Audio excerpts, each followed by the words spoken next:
नमस्कार छात्रों, मैं एसए मिशन जूनियर कॉलेज की अध्यापिका, हिंदी विषय की अध्यापिका श्रीमती भामरे मैम।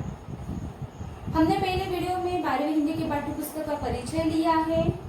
इस वीडियो में हम उसी पाठ्य पुस्तक की पहली कविता नवनिर्माण की ओर बढ़ेंगे। छात्रों, नवनिर्माण की ओर बढ़ने से पहले मैं आपको कहना चाहती हूँ कि हिंदी विषय की किताब पाठ्य पुस्तक अगर आपने ना खरीदा हो तो जल्द से जल्द हो सके तो खरीद ले, क्योंकि बिना पाठ्य पुस्तक के आप पूरी तरह से कविता अच्छी तरह से समझ नहीं पाएंगे। तो चलो छात्रों, कविता की ओर बढ़ते हैं। किसी भी कविता, किसी भी रचना, किसी भी साहित्य के बारे में जानने से पहले सबसे जरूरी होता है उस कविता के कवि, उस रचना के रचनाकार के बारे में जानना, क्योंकि उस रचना का और उस रचनाकार के जीवन का एक दूसरे से बहुत गहरा संबंध होता है। रचनाकार अपने अनुभवों के अनुसार ही साहित्य का निर्माण करता है।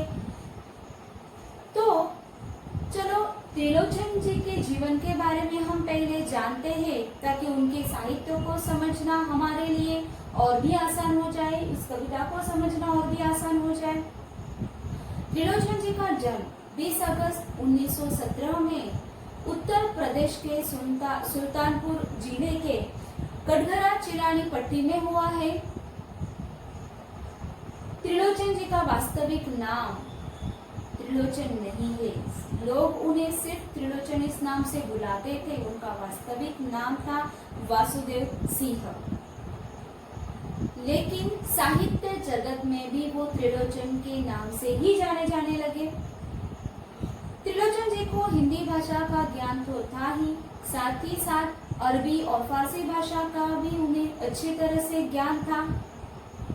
त्रिलोचन जी का बचपन अगर आप देखेंगे तो देहाती जीवन उन्होंने जिया है, इसीलिए उनका जो साहित्य है वो ग्रामीण समाज के उस वर्ग को संबोधित करता है जो बरसों से दबा कुचला है। उसका उत्थान करने का कार्य वो अपने साहित्य के माध्यम से करते हैं। त्रिलोचन जी के साहित्य में लोक भाषा का पुट आपको मिलेगा। बचपन से ही लोक गीतों की उन्हें आदत थी, लोकगीत वो सुनते आए थे, इसलिए उनकी भाषा में लोक भाषा का पुट आपको मिलेगा।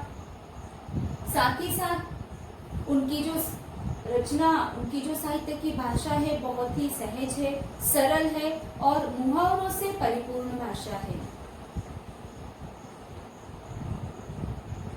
तो छात्रों, ऐसे महान कवि त्रिलोचन जी का निधन 2007 में हुआ, दिसंबर 2007 में हुआ है। चलो फिर उनकी ये जो कविता है नवनिर्माण, इसके बारे में हम जानते हैं। सबसे पहले मैं आपको बताती हूँ कि ये जो कविता है नवनिर्माण, यह चतुष्पदी विधा से है। चतुष्पदी विधा का अर्थ क्या है कि 4 चरणों वाला छंद, जिसमें 4 पंक्तियां होती है, 4 चरण होते हैं, बिल्कुल चौपाई के जैसे। इसके प्रथम, द्वितीय एवं चतुर्थ, प्रथम, द्वितीय और चतुर्थ चरण में तुकबंदी होती है। तुकबंदी मतलब क्या? तुक, एक दूसरे से मिलने वाला, एक दूसरे को जोड़ने वाला, इसका अर्थ है। तो प्रथम, द्वितीय और चतुर्थ पंक्तियां जो होती है उनका ध्वनि, उनका स्वर, उनकी भाषा जो है, भाव जो है, एक दूसरे से जुड़ते हैं। छात्रों, हर एक चतुष्पदी जो है वह भाव और विचार में अपने आप में स्वतंत्र है।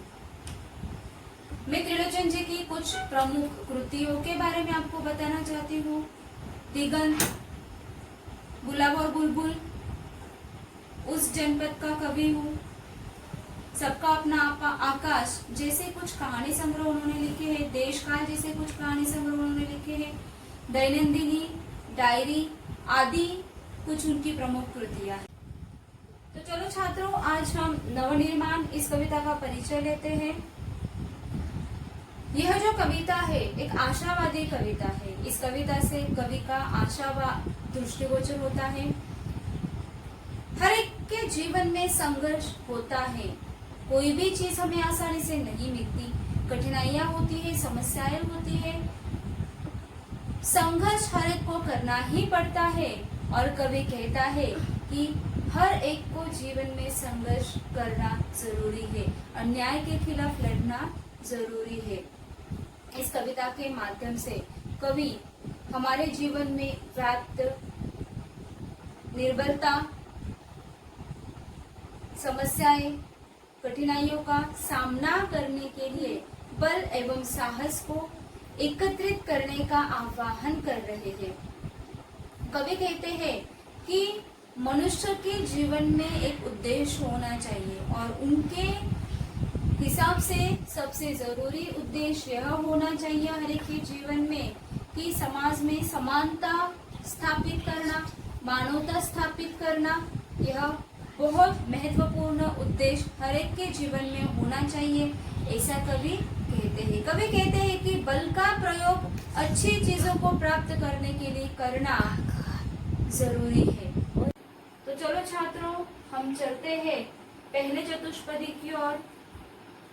तुमने विश्वास दिया है मुझको, मन का उच्छ्वास दिया है मुझको, मैं इसे भूमि पर संभालूंगा, तुमने आकाश दिया है मुझको। इस पहली चतुष्पदी में कवि किसे संबोधित कर रहे हैं? एक अलौकिक शक्ति, चाहे वो प्रकृति हो या ईश्वर हो, जिसने हमें इस धरती पर जन्म दिया है, जिसने हमें विश्वास कूट कूट कर भरकर भेजा है। तुमने विश्वास दिया है मुझको, मन का उच्छ्वास दिया है मुझको, पूरे विश्वास के साथ तुमने मुझको भेजा है इस धरती पर, इस प्रकृति पर, इस धरा पर मुझे जन्म दिया है, जिसके प्रति मेरा कुछ उत्तरदायित्व है, कुछ कर्तव्य है। मैं इसे भूमि पर संभालूंगा। विश्वास, भले वो आत्मविश्वास हो धरती के प्रति, अपने आप पर विश्वास हो या अपना धरती के प्रति विश्वास हो, वह विश्वास अपने आप में होना जरूरी है। किसी भी सफलता की ओर बढ़ने के लिए हमें विश्वास जरूरी है, चाहे अपने आप पर हो, अपने शक्ति पर हो, अपने बल पर हो। मैं इसे भूमि पर संभालूंगा, तुमने आकाश दिया है मुझको। मैं इस विश्वास को संभाल कर रखूंगा, इस भूमि पर जहां भी जाऊंगा, जहां भी कदम बढ़ाऊंगा, उस विश्वास के साथ बढ़ाऊंगा। तुमने आकाश दिया है मुझको, आकाश दिया है, आकाश जिसको कोई माप नहीं सकता। वैसे ही तुम्हारी कल्पनाओं को कोई माप नहीं सकता, तुम्हारे विश्वास को कोई माप नहीं सकता। तो उस विश्वास के साथ आगे बढ़े चलो, सफलता की ओर बढ़े चलो, आगे कदम बढ़ाओ, ऐसा इस चतुष्पदी में कहा गया है, पहली चतुष्पदी में कहा गया है। संक्षेप में इतना ही कह सकती हूँ कि पहले चतुष्पदी में कवि कहते हैं कि तुम्हें अपने आप में पूरे विश्वास के साथ भेजा है, उस विश्वास के साथ आगे बढ़ो, संकटों का सामना करो, जीवन में संघर्ष करो, बस कभी उस विश्वास को मत खोना। दोस्तों, एक बार विश्वास टूट जाए तो वो जुड़ नहीं पाता। मन का उच्छ्वास दिया है मुझको, ठंडी ठंडी सांस भरने का विश्वास दिया है मुझको, गहरी सांस भरने का विश्वास दिया है मुझको। मैं इसे भूमि पर संभालूंगा, तुमने आकाश दिया है मुझको। इतना बड़ा आकाश है, इसका यह भी अर्थ हो सकता है कि ये इतना बड़ा आकाश है, आकाश के जैसा विशाल उद्देश्य मेरे जीवन में है, उसे प्राप्त करने के लिए सफलता की ओर बढ़ना है, सफलता की ओर कदम बढ़ाने हैं, सफलता की ओर चलना है। उस उद्देश्य को प्राप्त करने के लिए हमें कर्म करना है। अगली चतुष्पदी की ओर बढ़ते हैं। सूत्र यह तोड़ नहीं सकते, तोड़कर जोड़ नहीं सकते हैं। व्योम में जाए, कहीं भी उड़ जाए, भूमि को छोड़ नहीं सकते हैं। सूत्र यह तोड़ नहीं सकते। सूत्र, डोर, धागा जिसे हम कह सकते हैं। दोस्तों, धागा अगर एक बार टूट जाए तो फिर से जुड़ नहीं पाता, उसमें गांठ जरूर पड़ जाती है, लेकिन वो पहले जैसा एक रूप कभी भी नहीं हो पाता। वैसे ही सूत्र तोड़ नहीं सकते, तोड़कर जोड़ नहीं सकते। सूत्र रिश्ता, इस धरती के साथ हमारा जो रिश्ता है वह हम कभी भी तोड़ नहीं सकते।